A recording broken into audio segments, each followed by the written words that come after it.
Salutări YouTuber, sunt Elie și vreau să vă prezint un nou episod din Farming Simulator 2017. Ok. Ce am mai făcut pe aici? Asta e semănat cu păstăi. Am și udat-o. Asta altă de aici, din mijloc, e la fel. Și au rămas aceea de sus de acolo de udat, de fertilizat. Ok, de semănat nu am nimic. Bă, da. Ia stai un pic. Eu aici... E semăna, nu? Da. M-am speriat. Credeam că nu e... Stați așa să dau sonor mai un pic mai ușorel. Undeva pe la 50%. Ok. O să aud chiar prea tare. Să dăm noi un pic... aici, rapid, timp real, îi dăm și noi aici, pe 30. Ok. Ca să ne crească și nouă un pic recolt aici, până în alta. Pe aici am mai tăiat din lemne, de aceea avem așa mulți bani. Și am vândut păstăile, nu știu dacă nu era și în episodul anterior. Nu cred. Nu, am vândut 4 remorci de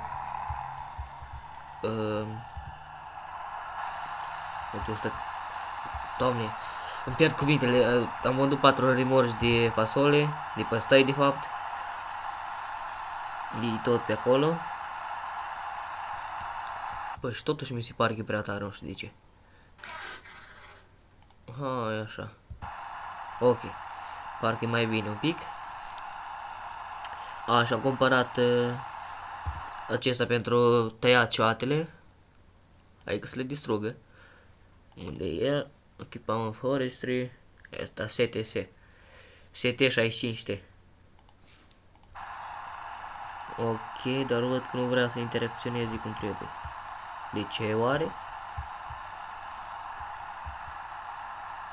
Până găsești tu poziția, te ia și mama naibii. Ai da, mă. Ha. Pe timp că nu vrea. Nu vrea, frate. Dacă nu vrea, ce poți să faci? Trebuie să mă joc cu ea ca să meargă. Haiți. Poate merge asta măcar. Ce zici? Mergi sau îți bagi joc de mine? Hai mă, măcar o bucățică din tine, uiți, mă disperă treaba asta. Dar nu înțeleg de ce, doar în partea cealaltă am curățat vreo 10 cioate, cred că. Ia vedem asta, oare bun?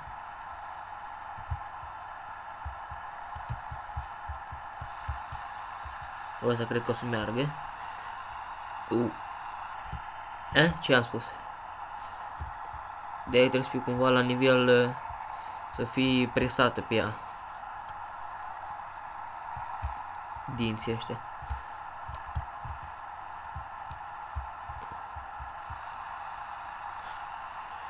Dinții pe ea, așa ceva, da. Gata, ok. Deci asta, mă sunt și acolo 2 mari, 3 mari. What the fuck. Oricum, din multe am mai scăpat, stai că e prea jos acum. Și încerc să mai scap din ele.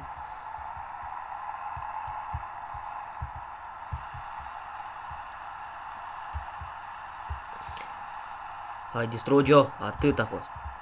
Bine, boss. Hop, hop, hop, hop, hop.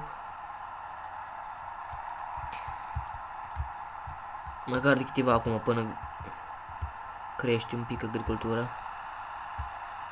Hai, distrugă asta și chiar mă duc să văd că nu vreau să crească prea mult. Unde e asta? Unde ești? Aha. Deci încă nu a crescut. Wow. Dar bine, n-am dat timp pe 120. Că gândeam pe 120 era de mult. Panghetă treaba. Spune asta. Dar pe te-l păcălesc. Atât. Bine.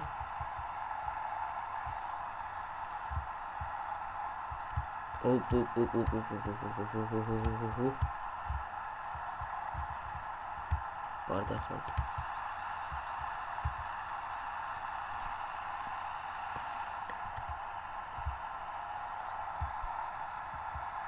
Ok. Hai, tractoraș. Hai. Știu că poți. Dar nu vrei?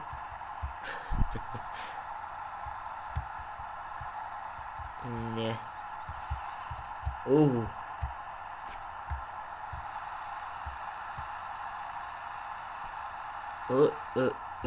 De ce aluneci? Aița. Ce naiba fugi camera, ce?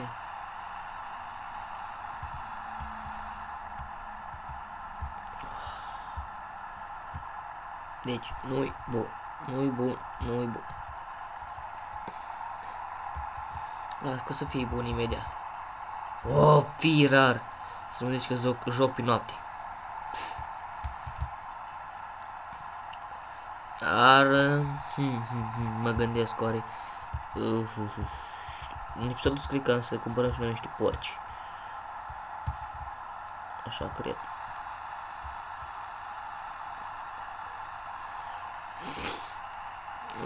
Să scap din ceata asta.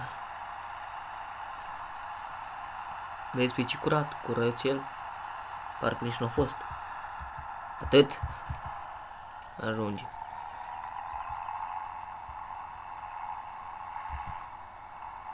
Ok, acolo am una și una mai jos acolo, micuță.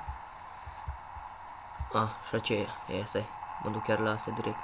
Că îmi place că stă acolo, singura. E enervantă toată treaba.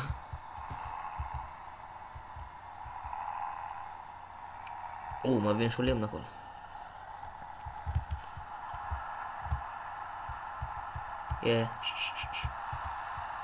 Atât ai. Cum am chinuit înainte la cealaltă, că am dat exact de pe deal. Și cât am stat.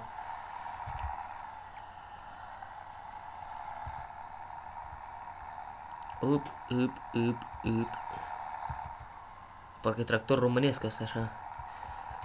Din interior. Și din exterior un pic pare.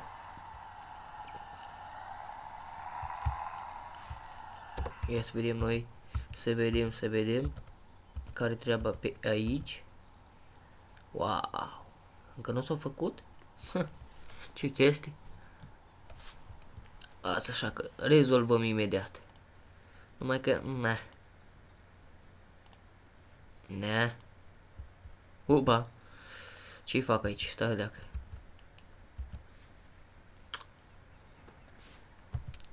Să vedem noi acum.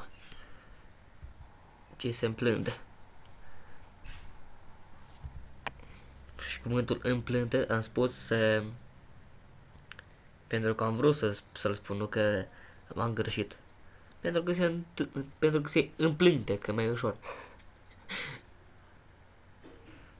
Așa mai spunea cineva, așa zis că se împlântă, da. Bă, dar ăsta ce? Nu, că e semănat, că se vede așa de la discuit, că nu a discuit bine pilotul ăsta automat. Opa! E ok. Real time. Ok, pornim. Trășcaleta. Dar pe pilotul automat nu pot să dau aici, nu știu de ce. Nu, practic nu merge, nu știu. Ia, dăm pilotul automat. Ia uite, se oprește. Ajutorul J a terminat lucru. Frumos, știu.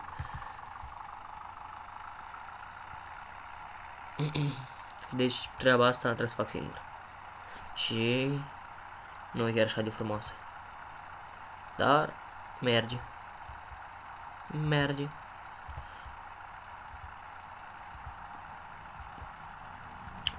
Văd și eu că nu prea prind bine colțul ăla din dreapta.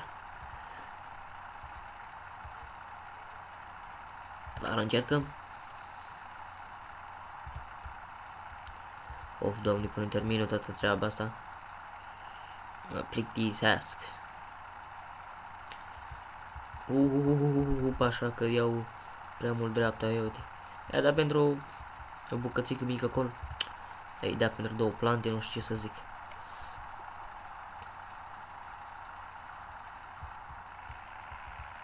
Wow, încă vreo 2 ore așa și ajung la jumate, cred.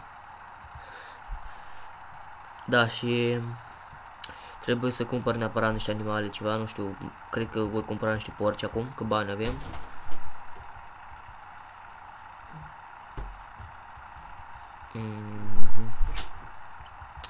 Niște porci cred că voi cumpăra. Sigur asta voi cumpăra. Că nu e chiar așa de greu de întreținut niște porci față de vaci sau. Dar la porci ce-mi produce? Nimic, numai se mulțesc și pot să-i vând. La vaci n-am produce lapte, la oi e lână. Deci, oricum voi încerca să am de toate, dar deocamdată cu păstăile care le-am plantat, dacă plantez mai mult din astea bucățiele așa, scot banii, că e destul de scump. La vânzare e destul de scump. Și merită. Face o grămadă de bani. Și oricum în siloz acolo la mine în bază, oricum nu am scos tot ce am cereale, tot felul pe acolo, nu am scos nimic de acolo. De fapt nu știu dacă nu am scos cum numai niște grâu. Că că duc acolo mai la port sau nu știu, am să amestec pe acolo, nu știu, am să văd.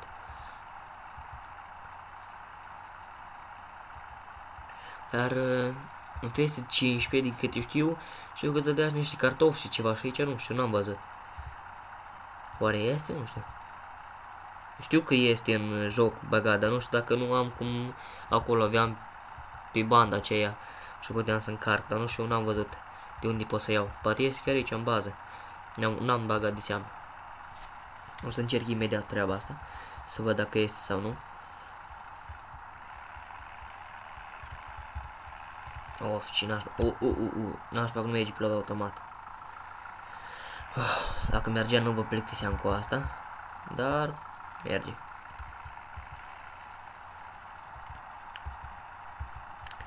E bun tractorașul ăsta cu roțele mici, că nu strică cultura.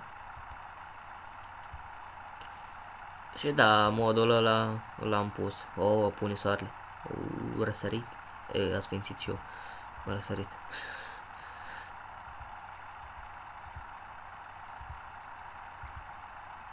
Aha, deci încolo apune, deci din partea asta el în joc răsare.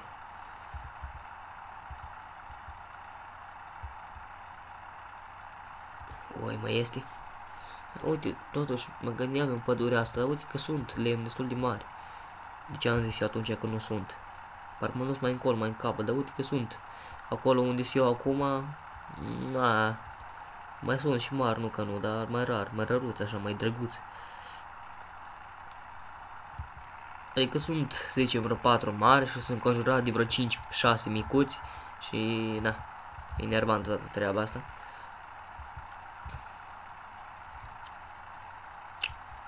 Hop, unde te duci? Unde te duci? Ce drept am tras eu tura asta.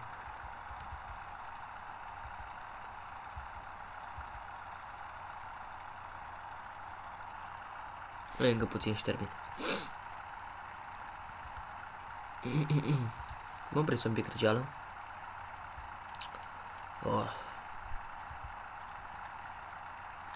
Noi pe avarii.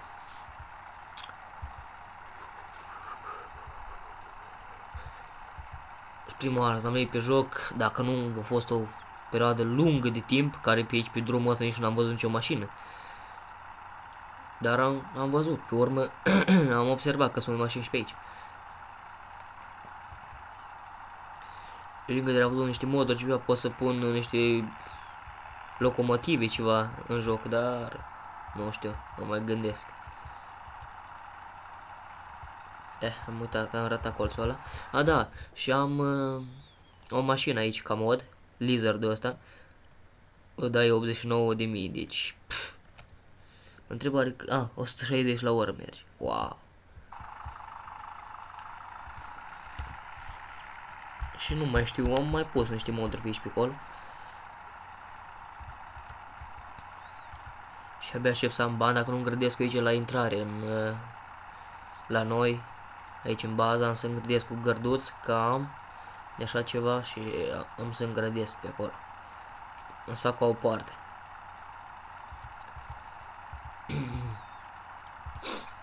Nu știu exact ce să spun eu.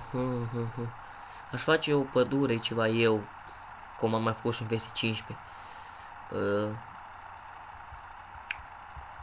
Nu pot să-i spun artificială, dar într-un fel da, pentru că nu e plantat de natură, e plantat de mine, da, pot să-i spun artificial. Dar voi încerca și asta. Dar încă mă gândesc la costuri, primul rând, la locul unde voi desfășura activitatea. Deci, na. De exemplu și aici, pe bucățica asta, auzi cum zic și eu, pe bucățica asta de aici, ar merge. Na, în spatele casei una alta, dar, na, spune undeva mai aproape de unde se vinde lemnele, la fabrica de cherestea. Ok, deci e acolo. Mamă, dar bucata 11 mare și e prea depărtată. S-a părut că deja nu merg bine. Chiar nu știu, nu-mi dau seama să fac eu o pădure, dar voi încerca. Undeva aș vrea cu ieșire la drum, ceva în genul. N-ar fi rău. Deja termin și ăsta.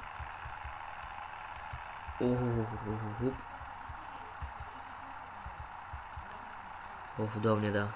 Greu mai. Și asta putem să văd eu. Uite, porci trebuie să cumpăr de jos. De jos trebuie să-i cumpăr la 31 la Mary's Ferm ăla. Deci am ce merge. Ok, da. Să-mi cumpăr un tractor mai puternic dacă tot. Dar nu vând niciunul. Deci nu vând că... De exemplu, ăsta micuț, abia l-am cumpărat și asta numai bine pentru erbicidat. Mă gândeam că să-l vând pe asta. Nu, niciun caz. Din alea două roșii, tractoare, case, nu cred că le vând, că pur și simplu, dacă mi-au JCB-ul, de exemplu, wow, s-au lăguit. Dacă le iau, pe urmă trebuie să fac mai multă treabă cu el, așa cu astea mai una alta, mai una pun la disc, mai una la semănătoare, mai la carat, mai... Așa cu un singur tractor sau două în nasol. Mai bine cu mai multe. Ok. Da, și știu că am pus încă un mod. Obiecte amplasabile, ore? Ăsta trebuie să fie sigur. Nu? Ok. Diverse, parcă era. Diverse. Uite. Deci acesta îmi face ziua cum ar veni, leg de un tractor ceva și îl duc unde vreau în păduri și așa și pur și simplu îl dau asta în sus și să prind becurile. Dar încă nu mă bag să le iau, l-aș lua chiar acum. Dar vreau să-mi cumpăr niște porci ceva în episodul acesta și pe urmă voi vedea ce și JCB-ul. Chiar să-mi iau eu un JCB. De fapt, care că parcă îs două. Uite la aici, 1, 160, wow! Ce ai făcut, mă, nene, mă? Atunci n-am eu niciun JCB. Îmi iau ceva mai slăbuț, așa. Wow!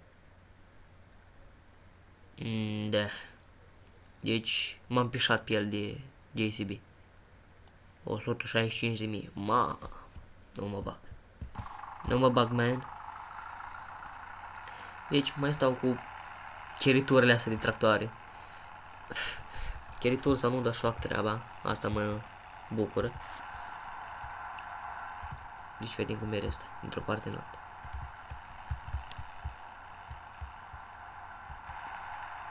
Gata cu erbicidatul.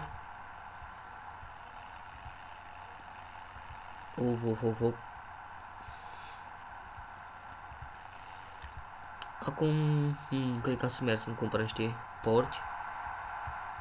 O să merg să încarc asta. Să luăm pitura viitoare. Stingem și noi becurile. Nu avem nevoie. Uite aici ziceam din grădit cu gard în fața aici. Chiar ar fi miștoacă treaba.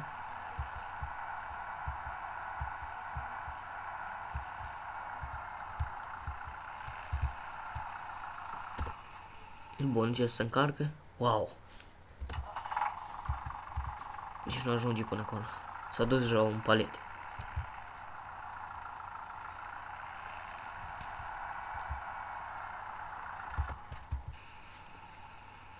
S-a dus un palet, fii atent.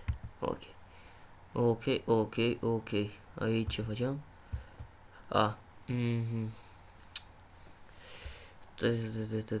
Cred că lăs pe asta. Hai să te pornești, să te tai dacă tot. Luăm tractorul ăsta de aici și mergem să luăm niște porci. Da, el mă...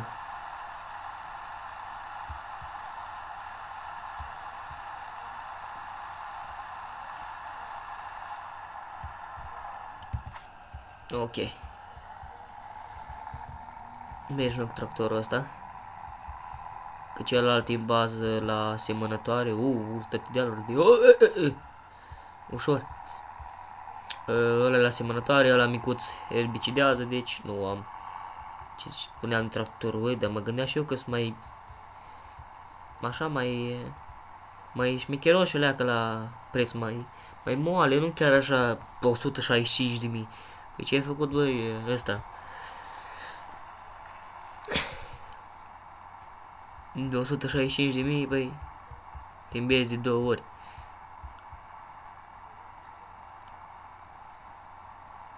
Și pe case-ul ăsta să dau 110.000, nu, n-aș da, sincer. E să mă împuști. Dacă și jocul îți dă la început și doar îți dă mai slab, așa, nu îți dă chiar prea puternic, să zicem. Îți dă în medium, așa, hai să zicem. Dar nu ar cumpăra 110.000, numai așa, poate să le am pe toate, să de design. Că rest, no.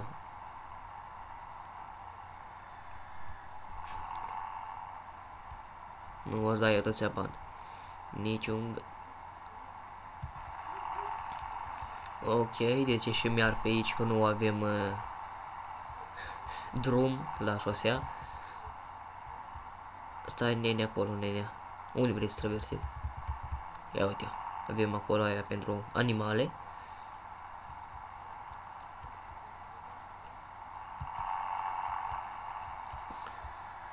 Să o furăm noi de aici.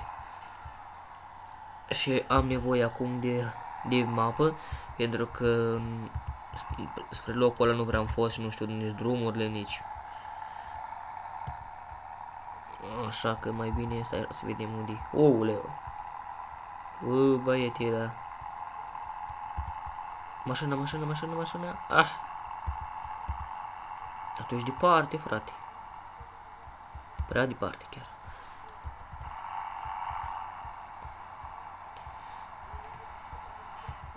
Ok, să-mi pe 3 să accelereze singur și dă-i drept înainte. Ok. Eu să nu vreau scurtătură pe aici, pe acolo. Nu prea pare să avem. Dar văd atâta verdeață în jurul la 31 acolo, în dreapta, jos. Mă gândesc oare ce ori fi acolo, iarbă sau copaci? Oare?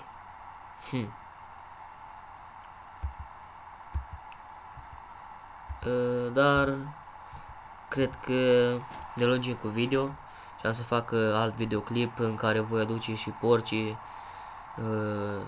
spre casa lor, că cam ne lungim cu acest video, sau măcar hai să-i cumpărăm, dacă tot îi cumpărăm și în episodul viitor îi vom duce pe toți acolo, nu știu cât în cap aici. Vreo 6? Eu așa zic, la ghici. 6. Sau 8. Nu, wow. Nu-s decis. 6 sau 8. Ha?